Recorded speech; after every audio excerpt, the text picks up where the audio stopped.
You're watching BCTV. We're all about Branford.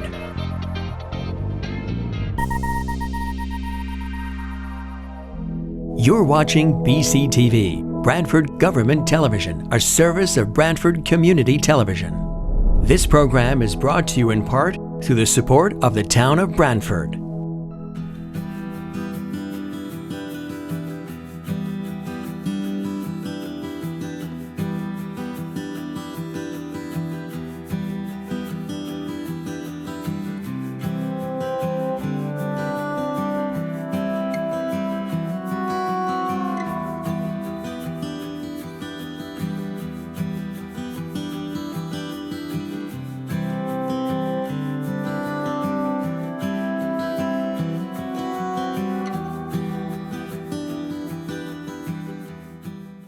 Welcome everybody, November 18th. My name is Lori Rockwell. I'm the chair of the commission. So I'm going to have the other members of the commission introduce themselves. So Patty, do you want to start? Sure, Patty Torrey. Thank you, Patty. And Dana? Dana Murphy. Thank you. And Ellen? Ellen Carucci. Thank you. And Alpha? Alpha Coiro. Okay. And Dagmar and Nancy Cohen, and Doreen. So, and thank you all for coming tonight. So again, did everybody get a chance to review the minutes from our September 9th meeting? Yes. Any corrections in the minutes? I didn't see any. Okay. All right, hearing none. Can I have a motion to approve the minutes? Motion to approve, Carucci. Second. Thank you, Alpha. Okay, so approved. Next, we have our proposed meeting schedule. And do you want me to pull this up? No, you can just say it. I think you emailed it to everyone. I did Right. email it. So our proposed meeting schedule for 2022, the first, and again, the commission meetings will be Zoom until we hear otherwise. The first meeting will be held on February 10th. Again, all meetings will be at 5 p.m. The next meeting will be on May 12th. Then after that will be September 8th, and then November 17th. So very similar to the pattern of the meeting schedule that we had for this year. So any discussion? Okay, so do I hear a motion to accept the proposed meeting schedule? I make a motion to accept the proposed meeting schedule. Thank you. Second. Do I hear a second? Second. Second. Thank you, Dana. Okay, so approved. So next we have our director's report. So Dagmar, take it away. Hello, everyone. I don't know. I sent it kind of midday today, all my reports via email. So if you don't have them, go to your email and you'll find them and you can just print them out a little bit later. But I'll go through and touch on the highlights of everything there. Under the financials, we're really doing pretty well. We just entered the second quarter of the fiscal year. And the only account I really have a little bit of a concern about is the repair and maintenance. I had lowered the dollars in that account, expecting to have two new buses last April. We ordered them in December. But as I reported last time, they were delayed. The chassis are here, but oops, my light just went on. Hold on. Can't see. Okay. The chassis are here, but they're still waiting on chips. So they're saying now, first they said August, then they said September. Now they're saying the new year. So that's two buses that were down because we're waiting on them. And one of them we had we sold to Legacy Theater, the town did. And the other one sprung a leak in the gas tank. It rusted out and it's $4,000 to repair. And I said, no, that's not worth it if we have these buses coming, the replacement ones. So we're getting along with the one bus we have that had to have a repair as well. And then we fill in with medical cars if we have to pick up people if it's a busy day. So that's really the only one I have concerns. If we have to hang on to these buses longer, and I do have to do that $4,000 repair, we'll be in a little bit of trouble in that account. And the other one is our employment testing. We're okay right now, but we recently hired another driver and all of our drivers except for one, are on a schedule now where they have to have 2 physicals a year, which isn't a problem. I planned for it, but Yale almost doubled the cost of a physical after we had already gone through the budget process. So I may have to go back and ask for more money in that as we get to the end of the fiscal year. Those are required by the CDL to maintain the CDLs. And if you look, I had put information about the vehicle replacement fund. There's money in it now, but once there's an outstanding PO for almost $130,000 for the 2 vehicles that we're waiting on. Once we get that, it'll be down a little bit, but the town's been really good about planning in that sinking fund and replenishing it in the budget time. So we're doing fine in all the other accounts. Under the medical transportation on that report there, we're not getting as many donations, but we're not using as much gas. But now the gas prices have gone up, so we'll see that come back. But it's very healthy. We have over $70,000 in that account now. We a couple of months ago got a $2,000 donation from Homemaker Thrift. They've been so kind to include us in their fundraising efforts. And it really does help with the repair and the maintenance and the gas on those vehicles. So thank you again to them. So under the financials, we're really very healthy, only being at the start of the second quarter. Under the stats, the one thing that really surprised me on the statistics is that we're at 80% of our pre-pandemic participation, which is really good statewide, particularly with waning vaccines and people not all being boosted. And a lot of centers are still at about the 60%, but we're at 80%. And that really speaks to what the team here has done. Nancy with our programming, Marla with the social services, and our transportation team. So I'm very happy. And I expect that probably by January, we'll be at our pre-pandemic numbers. Nancy will speak to some of the programs that there's only a few that aren't back now. But I think come January, we'll be at 100%, if not exceed that. And we are getting, through the pandemic, we lost some people, obviously, but we've gotten a lot of people in their 60s who decided to retire, said, I'm done working, which is consistent across the country. People saying, it's just time to enjoy my life. So we're seeing a lot of that, which is good. Under the transportation, all of our vehicles are on the road, our 1 bus and our 3 cars. When we started back in the summer with our medical transport, we started doing evals in, I think, August. And now we have 107 different riders that we've done evaluations on because we hadn't seen people in over a year and a half. We've been off the road. So we really needed to do a safety evaluation. So we bring the buses or the car to their home and make sure that it's safe for them to get from their house into the vehicle unassisted because we are curb to curb. And that's gone really well. And we're getting calls like mad. So that's really building back up. The ridership was a little slow to come back. And I think that's because people are still hesitant a little bit about being in a vehicle with other people. But it's coming back. If you look at the numbers, it's starting to come back. So hopefully, again, by January, I think our numbers will be up in the transportation end of things. And as soon as we get our other 2 vehicles, that will really help. We've increased the capacity on each bus to 10. We were doing 4, but now we're up to 10 and everybody has to wear masks and everyone has to distance on the bus if they're not in the same household, but that seems to be working. We're using it for a lot of the mini trips that we're doing and shopping. One of the things with the shopping is that a lot of people we've learned, and this is interesting to me, and it goes along with pandemic, they're saying, I really don't want to go if we do a trip to TJ Maxx or wherever. I don't want to go. There's nothing in the store because shelves are somewhat empty. So the people are noticing that, not wanting to invest time in going, but we're building it back up. We're doing a lot of those. And the other thing is people are doing telehealth visits and online shopping. So we're just kind of reinventing things and utilizing our vehicles in other ways. But the people those 107 people that have come back in the last few months, really are very grateful, and they're glad to have the vehicles back on the road. We did hire a new driver.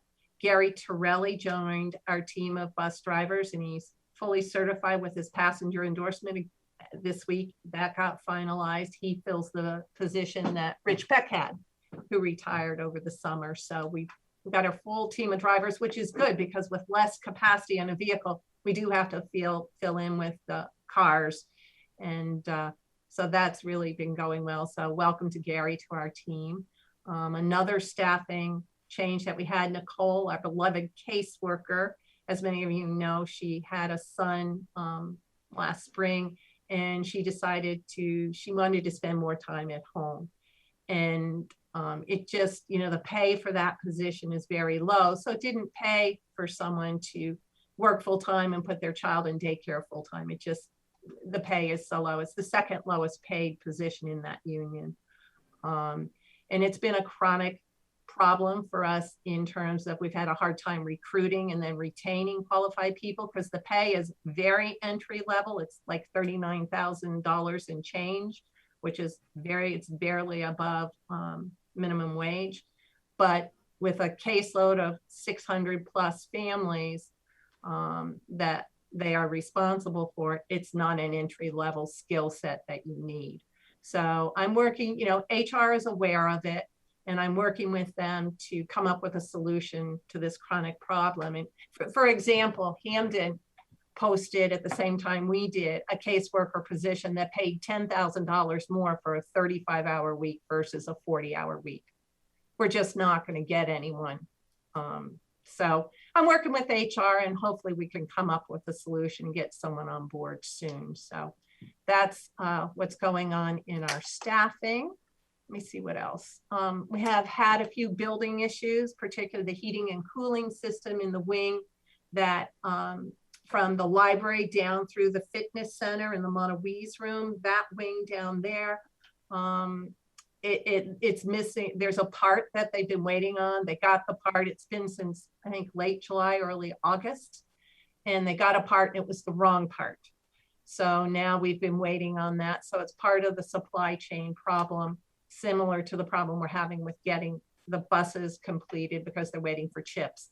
So I'm not exactly sure what the part is on that, but we're still having problems in there, and they adjusted it some, so it's not quite as cold in there, but as soon as it gets really cold, we're gonna have problems. We've been moving classes either to the cafe or to the Tucket room, and it's kind of difficult because we have to move all the chairs, and it'll be good when we get it fixed. Excuse me, I just dropped something. It'll be really nice when we have it fixed. And sometimes on day you don't know if the people in a particular fitness class are going to be hot or cold depending upon what it is.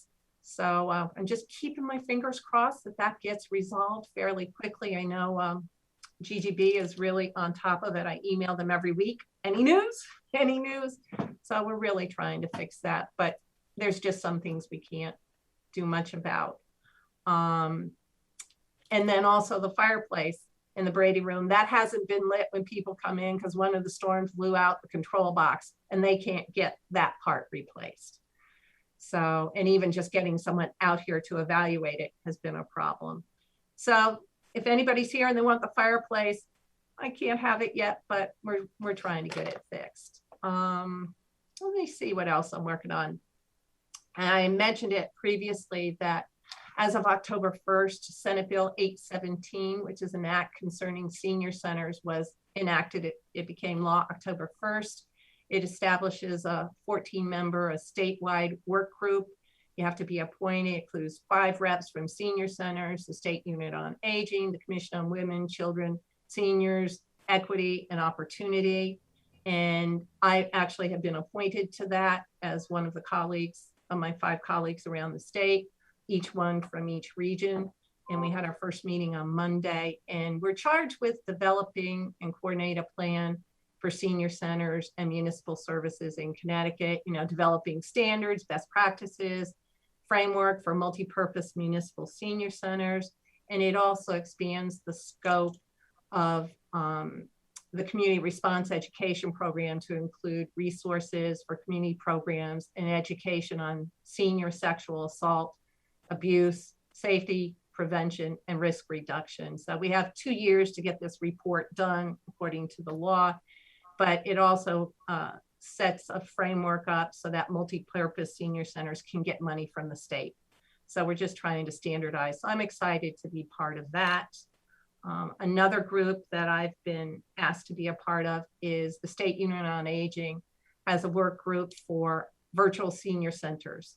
And through the pandemic, we learned that connecting people virtually really had a lot of value, particularly with social isolation, and not just for programs that were here, but also if someone breaks a hip, they're in rehab and wants to stay connected, they can do that.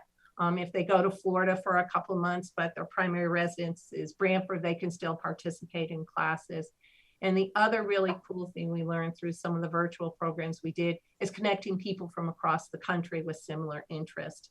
So the State Union on Aging has some money through the Recovery Act and really has reached out to a few of us to work on developing a platform that the State Union on Aging can support programming for senior centers across the state, connecting inner city people with more rural places. So I'm excited to be part of that. We've been exploring different platforms that we can use. So it's really kind of interesting. So that's what I'm working on. The other thing they're looking at is expanding broadband across communities, including senior housing, senior centers, that kind of thing. So that they realize not just for kids, it's also for seniors, that everybody needs access to broadband these days. So those are the couple of the projects that I've taken on in addition to my regular duties. You also saw the annual reports. Did you get those? We were a few years behind on those, and I have one more to do.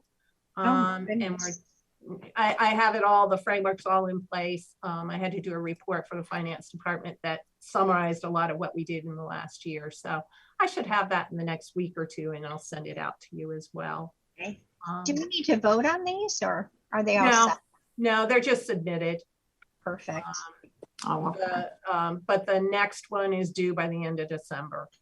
Okay. So I hope to get that done, and I'll circulate it all to you before it goes into Lisa at the town clerk's office. Let's see, what else? I'm going to do a little bit on programming before I turn it over to Nancy. Most importantly, for the people in the community that may be watching at home or that we have begun doing booster clinics, but we're only doing maybe one a month right now instead of a few a week that we were doing last year. And we have our second one is December 2nd, 10 to 2. It's for Branford seniors. We just put it out there Monday or Tuesday morning, I think, and it's already half booked. We have about 100 appointments right now. And what vaccines will you have to offer? We're offering Moderna and J&J as the boosters. Pfizer, if someone wants Pfizer, they can go to Griffin Health is sponsoring clinics Monday through Friday at Trinity Church from 1 to 5. And they don't need appointments there. We are doing by appointment here. We found that the clinic we did a few weeks ago really went very, very smoothly with having the appointments. It's much easier than it was before. People still have to wait 15 minutes after. But it's just a much easier process for us to check people in. It's just kind of, you come in, you get your shot, you wait, and you go. So if anyone's interested in coming back to Canoe Brook, it'll be down in the gym. They can just give us a call here at the senior center. Any staff member can do it, but Megan is the lead. She's our program assistant in the front office. And her number is 203-315-0687. And again, if you need a ride because you want to come in and you don't have transport right now, you can give Blair a call, and her number is 203-315-0681. But the important thing, and we send a message out to everyone in email, is that we really want to keep our community healthy, our seniors healthy. We're still seeing a lot of breakthrough cases. So please get your booster. Stay safe. We want you protected in those family situations, and encourage people in your family. It's about to open up any day for people of all ages to get their booster. has to be 6 months after your second Moderna shot. I think it's 2 months after your J&J shot. And you can cross over if you choose to. There's benefit to that as well. But we really just want to make it easy for people and encourage people to get that booster. The other thing I want to say under programming is that beginning December 4th, we're going to start trying to do Saturday mornings where people can come and shoot pool or play cards. But it's we need you to call and reserve your table. That's all. So people can give Megan a call, 203-315-0687 if they want to come over on a Saturday morning. And we're really hoping that people who are working, who don't have the opportunity to come in during the week, who may want to shoot a game of pool or play some shuffleboard, will want to come in on a Saturday morning. We'll see how it goes. We're going to try it. So we're hoping for that. That's great. So Lori, if you want to gather your husband, come shoot some pool. There you go. There you go. On Saturday morning. On December 4th, we'll start. We're going to try it a couple Saturday mornings a month. We'll see how it goes. So Nancy, I'm going to turn it over to you, my friend. I'm going to mute myself if possible. Okay. Hi, everyone. So I just want to let you know some things coming up down the pike, and then I'll just go over a couple of things that are happening on a monthly basis.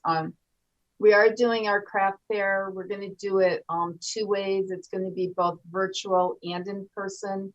So I'm going to be taking pictures of everything, kind of like what we did last year. We'll have a link in the newsletter. And if you don't want to come into the building, we'll be able to do sales that way.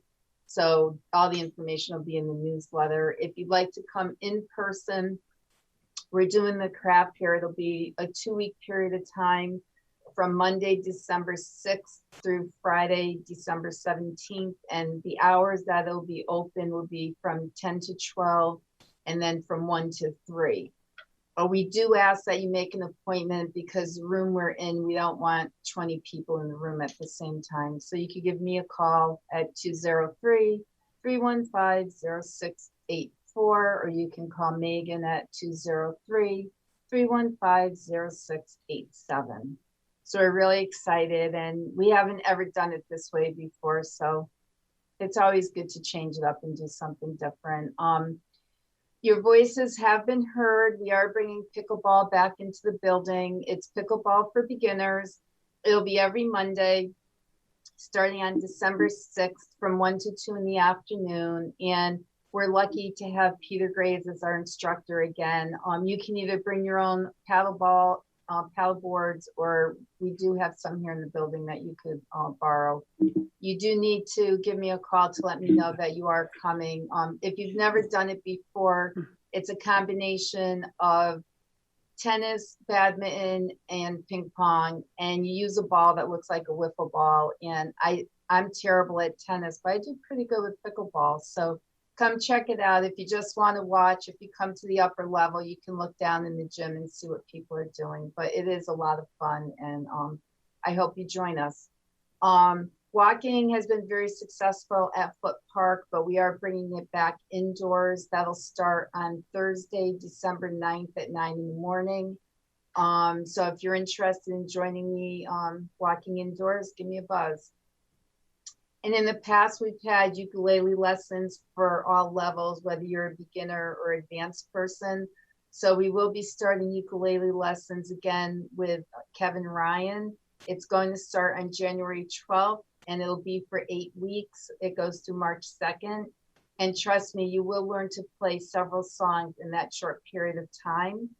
It'll be from 1:30 to 2:30. The activity fee will cover this. It's only $15. If you don't know where to purchase your ukulele, give me a call. You can order either online or go to a Sound Choice here in Branford. I went to a Sound Choice because my thinking was if I'm having a problem tuning my ukulele, I bought it local and I can go get help. So it's a lot of fun, and I'd be happy to talk to anyone privately about it. So please try something new. It keeps the dementia things out of your head because you have to learn and remember things. So it's fun. We've also been doing a lot of local outdoor walking trips, and surprisingly, it's been very successful. We just did one at the trolley trail the other day. There were 19 of us, and it was a little nippy outside, but it was really cool. So the next one we're doing is on Tuesday, December 7th at 1, and we're going to Northford to the North Farms Trail, and we'll be there. And I asked the group the other day if they wanted to continue walking outdoors in the winter, and they said absolutely. So as long as it's not icy, check the newsletter come 2022, and you'll see some other fun places to explore. You know, some of the places that we've been to in the past few months, we did a great tour at Center Cemetery. We've done the Lucy T. Hammer Woodlands. It was really fun until somebody saw a snake, and then I freaked out. But luckily I passed the snake, so I was fine. We've done the Farm River State Park. We actually did a kayak tour around the Thimble Islands, and we had a bonus. We actually paddled out to Outer Island, and we got out, and that was fun to kind of look around. And we did do the Sea Mist cruise at night for Sunset Cruise, which was quite fun. So I'm hoping to continue those things come next year, and to be able to do other tripping programs that we used to do before the pandemic. We did start up again with the VNA. I'm so grateful. We have a program called Ask the Nurse. It's once a month. The next one is on Wednesday, December 15th. And you can sign up for a private consultation. They're 10-minute consultations from 12 to 1. And what it is behind closed doors, she'll do your blood pressure. If you have questions or concerns about medications, doctors, whatever, the nurse will be happy to help you figure out what's the best thing for you. And they also have this really neat program. They got special grant where they're able to give people blood pressure cuffs, and it's a self-monitoring program. So if anyone is interested to keep themselves healthy, give me a call, shoot me an email, and I'll be happy to set you up with the nurse who's in charge of the program. But it's free to you. And if you do borrow a blood pressure cuff, obviously when you're done with the program, you will have to return it. But just very grateful to partner with the VNA again. We also are still doing the Senior Learning Network. And what's so nice about that is you're able to connect with other seniors from across the country. It's virtual, it's on Zoom. Right now it's once a month. So the next one we're doing is next Tuesday at 2 p.m. It's a Hoover Presidential Library. Then they have 4 more in December. They're going to do a little different. Usually it's every Tuesday, but because of the holidays, she's doing it the first 2 full weeks of December on Tuesdays and Thursdays. So just to wet your whistle, the first one they're doing is the National Museum of Toys and Miniatures on December 7th. You don't have to memorize this or write it down. It'll be in the newsletter and it'll be online. Then on Thursday, December 9th, there's one on New River Gorge National Park. Tuesday, December 14th is the Clinton Presidential Library Museum. And then Thursday, December 16th is the FDR Presidential Library Museum. And I believe they're going to show a video clip when he was much younger and his children were little in front of the Christmas tree. I showed it here. It's really cute. So if you're interested, please give us a call. We do have a very limited number of Zooms that we can give to people who are homebound and cannot get out to come to the center. But it's a great opportunity to see these programs. They're free to you.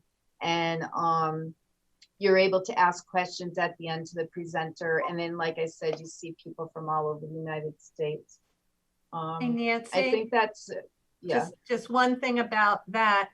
The program, everybody gathers here to watch it together, right? It's just that the presenters do it via Zoom. So everybody watches it here on the big screen.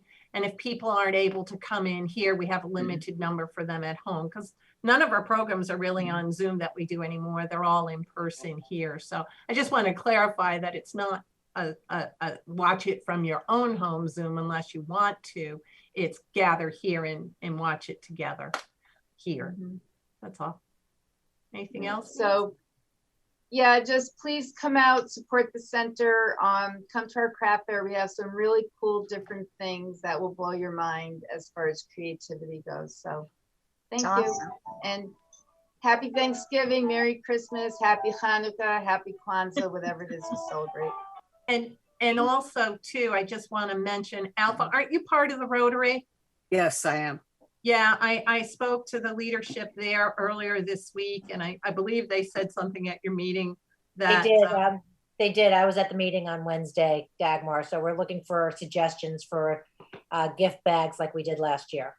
yeah, we kind of decided that it wasn't really wise at this time to gather 185 people in Pilgrim Hall at the church, because you can't keep mask on, you can't social distance at all there. And there were concerns about that on my part, on their part. So they're so graciously going to do very similar to what we did last year, gift bags with the one thing people really want are those calendars and those poinsettias. So we're working. They've been ordered. That, yeah, everybody's working together, and we'll make an announcement about that in our newsletter on how to participate in that. But we're very grateful that we're doing that, and all kind of figured if we can't really have the kind of program that people were used to, let's bring it back next year and really come back at it how we can. But this year people loved it last year, so we're gonna work together with the Rotary Club to keep that tradition going and to bring joy to people over the holiday. And we're so grateful that you do that. Thank you. So that's all I wanted to say about that. And Alfie, your cat's really doing great. I saw the tail came up like this, and I don't think you even knew it, but that's what was on the screen. She keeps hopping on and off my lap. Oh my goodness. Dagmar, do you want to share some of the social services? Yeah. with her? Yeah, I sent it to everyone, but I think for the population that's at home and our viewers and our participants, I just want to get into it. Marlo has been managing all of this. Really, with Nicole not being here, it's been really a challenge. And given the economic climate, with the fallout from everything from people losing jobs and difficulty getting things, increase in gas, increase in food prices, we're getting a lot more people coming in.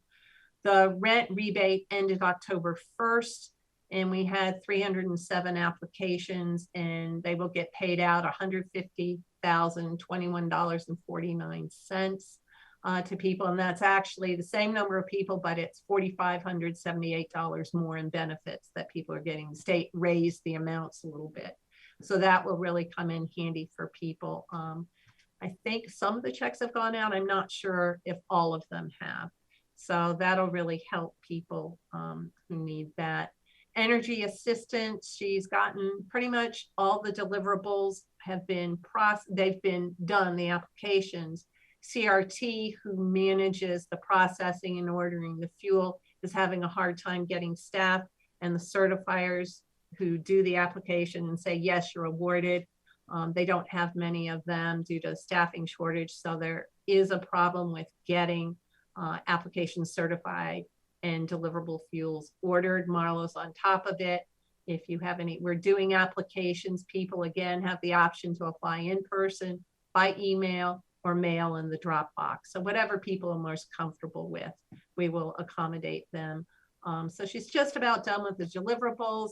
We have currently, we're starting the season with 581 active families in our database. So it'll probably be up over 700, between 700 and 800 by the end of the season. And there's one of the reasons for that is they've eliminated the asset test again this year.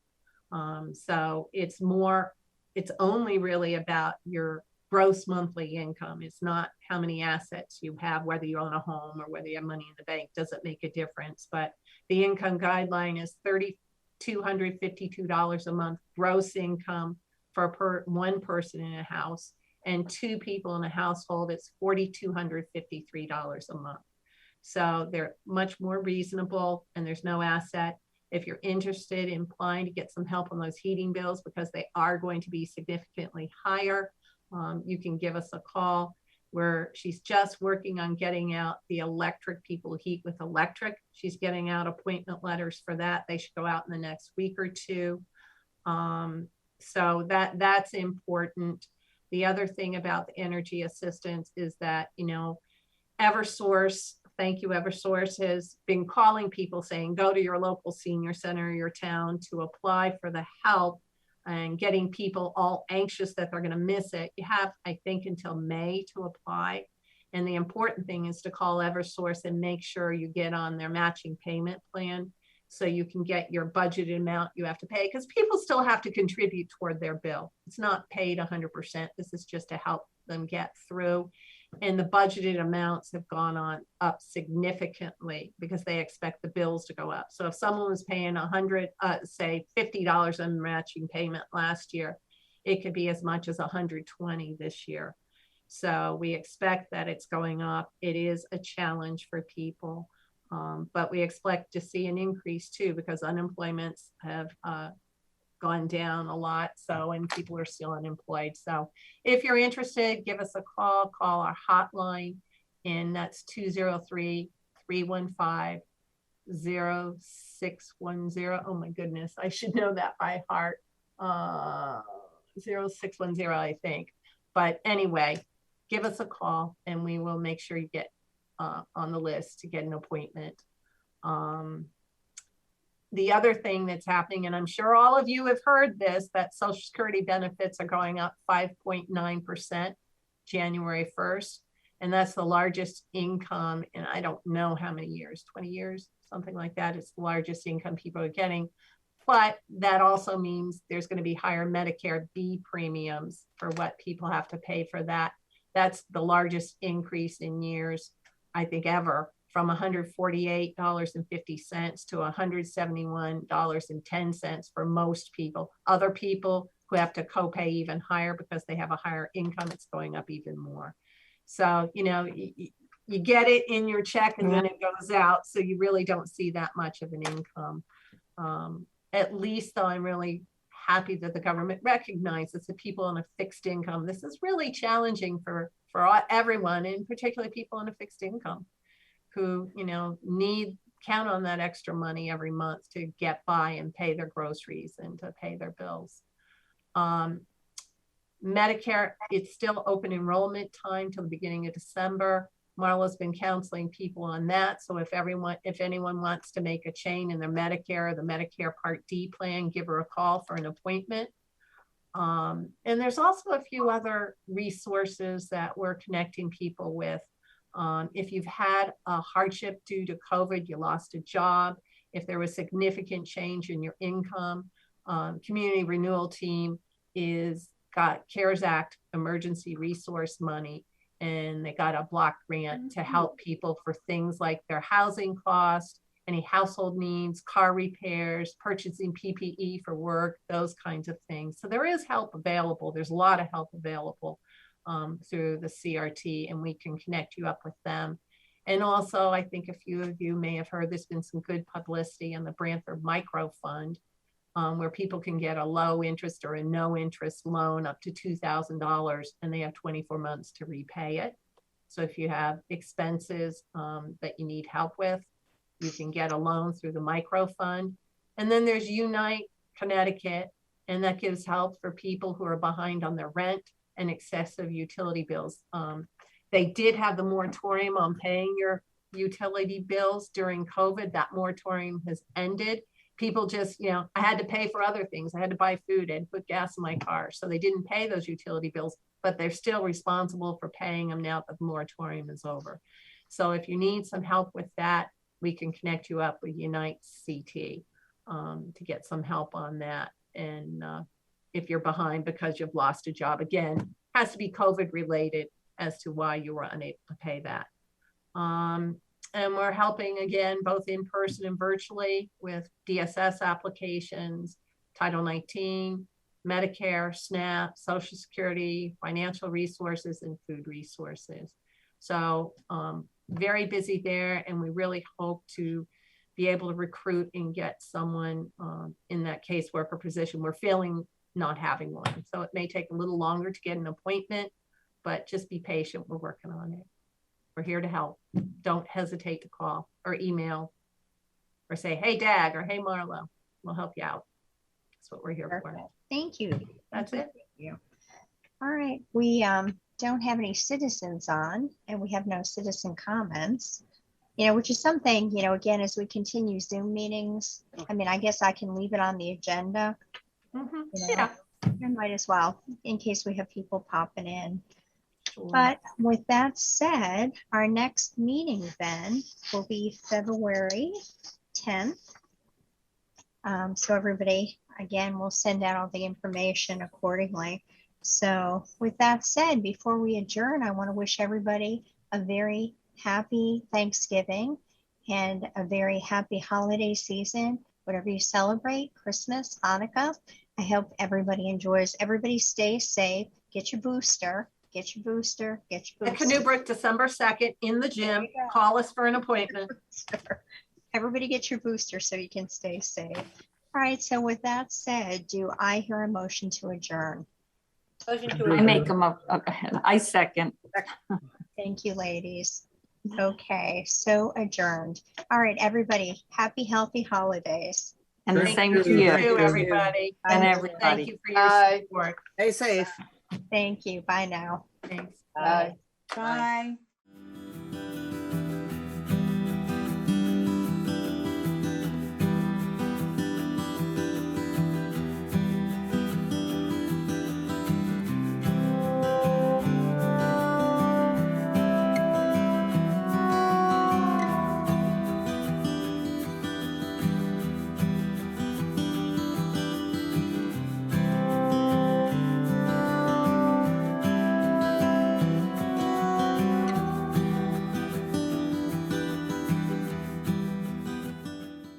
This program was brought to you in part through the support of the Town of Branford. Watch town meetings and other videos on demand at BranfordTV.org.